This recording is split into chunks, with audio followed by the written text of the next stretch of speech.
Saudara, polemik atas kasus pembunuhan Vina dan Eki di Cirebon, Jawa Barat terus bergulir. Setelah sebelumnya kasus ini berkutat seputar Peggy Setiawan, kini pengungkapan pembunuhan Vina kembali menyorot pada para terpidana yang divonis seumur hidup. Mereka mulai berani bersuara setelah adanya dukungan dari pihak keluarga hingga sejumlah kesaksian yang menyatakan bahwa terpidana ini tidak terlibat.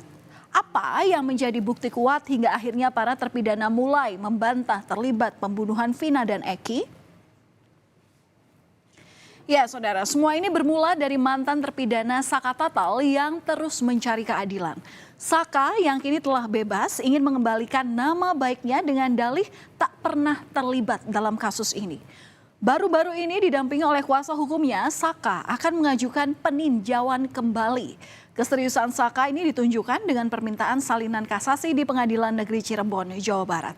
Bahkan untuk menguatkan berkas peninjauan kembali ini, tim kuasa hukum Saka juga berencana untuk mengambil hasil visum di Rumah Sakit Daerah Gunung Jati Cirebon. Ya, salinan PK-nya Saka Tatal. Kita mau lihat putusannya apa, pertimbangannya majelis juga apa seperti bagaimana, kita belum pernah lihat, makanya kita mau ambil dulu. Salinannya akan kita pelajari, lalu untuk kita persiapkan langkah-langkah hukum apa, akan kita lanjutkan untuk menuju peninjauan kembali kita seperti yang kita punya sampaikan ini.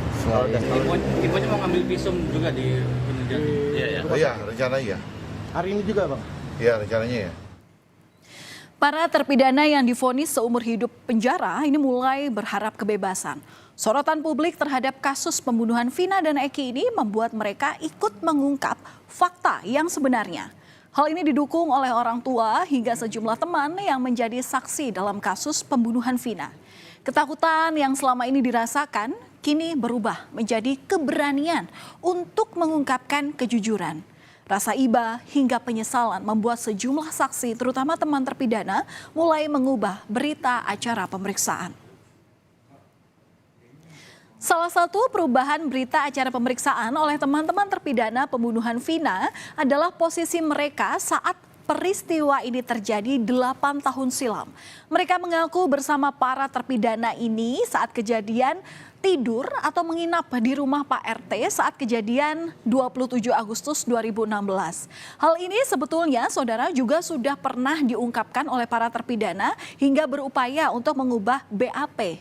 Namun sayang, usaha ini gagal, apalagi Pak RT menampik pengakuan itu.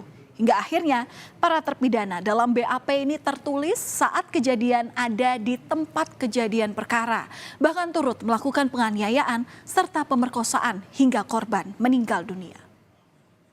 Di pengadilan saya berbicara jujur seadanya, saya bilang itu di situ. Waktu kamu tidur di situ, melihat nggak yang 5 orang ini yang sedang dipenjara sekarang itu ada di situ juga tidur? Melihat. Bukan diralat sih, jadi kayak diomongin benar aja, kamu bilangnya tidur di situ, sedangkan Pak RT-nya tidak mengakui bahwa anak-anak tidur di situ, bilangnya gitu. Terus? Jadi kan saya ngerasa takut lagi.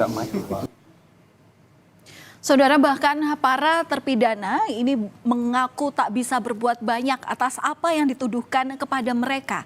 Di sini mereka mengaku mendapat siksaan saat pemeriksaan ini berlangsung di kantor polisi. Sesuai dengan apa yang pernah diungkapkan oleh mantan terpidana Saka Tatal, keluarga bahkan juga mendengar sendiri cerita perlakuan tak menyenangkan yang didapati oleh para terpidana saat menjenguk mereka di penjara. Kondisi inilah yang membuat mereka terpaksa mengakui perbuatan yang sebenarnya tidak dilakukan. Hadi terus tidur di rumah anaknya Pak RT. Pada waktu tanggal itu? Iya. Betul begitu Ibu ya? Betul. Ibu tahu itu dari mana? Dari waktu jenguk anak. Waktu jenguk anak di penjara? Di Polda, iya. Di Polda. Dia ngomong begitu? Iya. Dia mengaku nggak pembunuh? Enggak. Nggak pernah. Tapi waktu itu ada berita acara ngaku tuh gimana? Katanya dipukulin, disiksa Pak, telinganya dimasukin puntung rokok, sampai terluka Pak. Masya Allah, sampai dipukulin muka aja bonyok semua Pak. Gitu waktu itu? Iya, anak cerita. Anak cerita ya? Iya. Ada foto-fotonya itu ya? Ada. Ada foto-fotonya. Saya tanya, kamu dari mana? Tidur di Bapak RT katanya. Udah gitu aja. Tanggal berapa itu katanya? Malam minggu. Malam minggu, tanggal 27 Agustus itu, Iya. 2016 ya. Jadi anaknya Ibu Renaldi Sama Eka Sandi. sama Eka, nama anaknya. Nah, Eka mengatakan dia mengaku asal adiknya tidak keluar. Yang minta ngomong itu siapa? Adiknya ngomong Bilang sama? sama saya, kan dia kan keluar. Udah Oh. dibonyok-bonyok itu juga Pak. Oh, yang monyo-monyoin siapa? Ya polisi Pak. Polisi. Oh. Dan inilah saudara bukti dari foto adanya dugaan penganiayaan yang pernah diperlihatkan oleh kuasa hukum Saka Tatal dan Sudirman.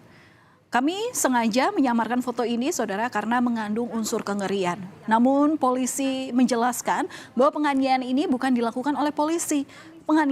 Penganiayaan ini terjadi oleh sesama tahanan dan telah ditangani oleh Polda Jawa Barat. Terkait penganiayaan ini rekan-rekan sekalian, pada saat itu memang ramai di Facebook bahwasanya mereka disiksa. Tetapi pada saat pemeriksaan muncul bahwa itu juga dilakukan oleh sesama tahanan. Dan kemudian pada saat itu telah dilakukan proses terhadap anggota yang jaga tahanan maupun penyidik, itu 15 orang sudah diproses terkait dengan kelalaian mereka dalam menjaga tahanan. Jadi ada upaya dari tahanan lain untuk mereka disiksa juga sampai penggep-penggep itu yang mana waktu itu muncul di Facebook kemudian rame, itulah yang kemudian menjadikan kasus ini tarik ke Polda Jabar. Jadi sesama tahanan mereka saling pukul sehingga mereka lebam-lebam dan terhadap anggota 15 orang sudah dikenakan tindakan disiplin. Ya. Bahkan di rutan juga salah satu tersangka mereka dipukuli sama mereka sendiri. Ini yang terungkap. Mencari kebenaran untuk mengungkap kasus ini, pengacara sekaligus Ketua Umum Perhimpunan Advokat Indonesia atau Peradi, Oto Hasibuan, siap mengajukan peninjauan kembali atau PK. Pengajuan ini dilakukan untuk 5 terpidana kasus Vina dan Eki, yakni Eko Ramadan, Jaya Supriyanto, Eka Sandi, dan Hadi Saputra.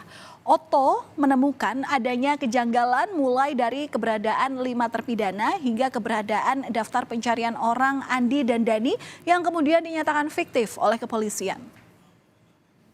Jadi kami tadi udah minta kuasa dari keluarganya ini agar kami bersama-sama keluarga bisa bertemu dengan 5 terpidana itu, bertanya apakah sungguh-sungguh mau mengajukan PK atau tidak. Kalau memang mereka mau PK, kami tim Peradi ini bersedia. Mengapa ada terpidana atau mengapa ada saksi mencabut keterangannya? Nah, harus didalami bahwa cabutan itu kesadaran sendiri sesuai dengan keadaan sebenarnya atau ada yang nyuruh.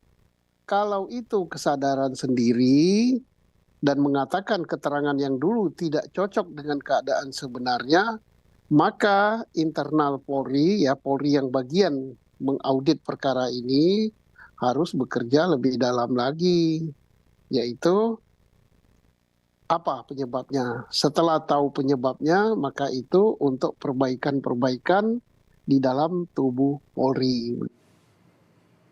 Kasus Vina dan Eki yang tak kunjung tuntas membuat Presiden Joko Widodo angkat bicara.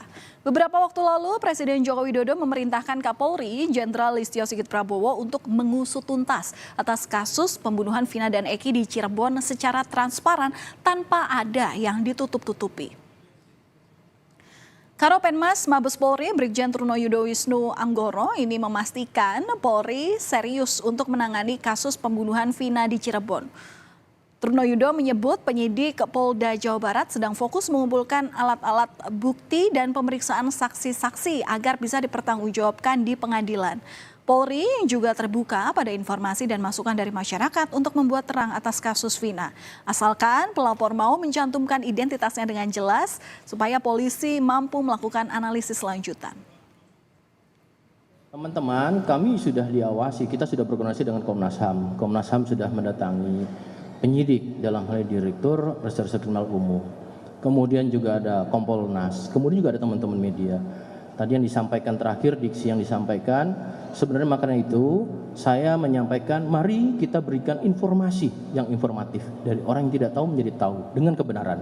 Ya, terkait dengan asistensi dari beberapa satker tadi kami sampaikan, ya, tentunya konsentrasi kami adalah bagaimana membuat terang proses ini sehingga menjadi suatu fakta dalam proses penyidikan. Tentunya dengan alat bukti yang didapat berdasarkan hukum itu.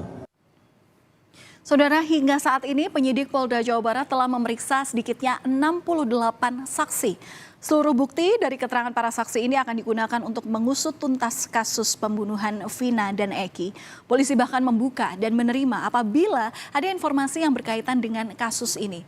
Publik pun diharapkan untuk menanti, pasalnya proses penyidikan tak akan pernah berhenti.